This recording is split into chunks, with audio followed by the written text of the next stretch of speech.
Social signaling and group identity, the room where everyone agreed. The lecture hall at the university was full long before the professor arrived. Students filled the wooden seats, laptops open, coffee cups balanced on notebooks.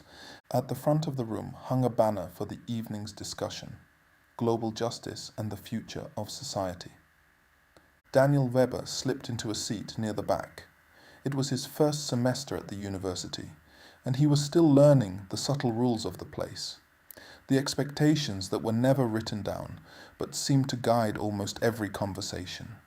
A graduate student stepped up to the microphone. "In modern societies," she began confidently, "we must move beyond outdated national thinking and embrace a more inclusive and compassionate global perspective."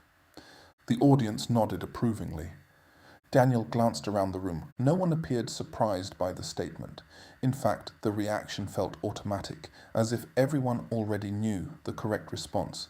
He wondered what would happen if someone disagreed. Human beings rarely form opinions in isolation. Much of our thinking is shaped by the groups we belong to and the environments we inhabit. Psychologists call part of this process social signaling, the way people express beliefs that demonstrate alignment with their social community. Supporting certain ideas can signal that a person is educated, compassionate, progressive, intellectually sophisticated. In many environments, those signals carry real social rewards: approval, friendship, professional opportunities, and status. But the same mechanism can also create strong pressure toward conformity. Over the next few months, Daniel noticed something interesting. In seminars, certain viewpoints consistently received enthusiastic approval. Others were met with uncomfortable silence. One afternoon, during a discussion about immigration policy, a student raised a cautious question. Should we also consider how rapid cultural change might affect social cohesion?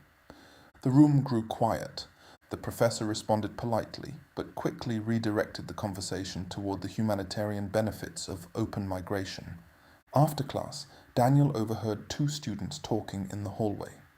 "His question sounded a little reactionary," one of them said. The word hung in the air like a warning. Daniel began to understand something subtle about the environment around him. Certain opinions did not merely disagree with the group, they signaled membership in the wrong group. Years later, Daniel found himself working in a consulting firm in a major city. The office was filled with talented, ambitious professionals, many of them graduates of the same universities he had attended. At lunch, conversations often drifted toward politics. Daniel noticed the same patterns he had seen in college: support for international cooperation, multicultural policies, and progressive social values was expressed almost automatically. These ideas signaled not only political beliefs, but also membership in a shared cultural identity. One evening during drinks after work, a colleague asked an unusual question.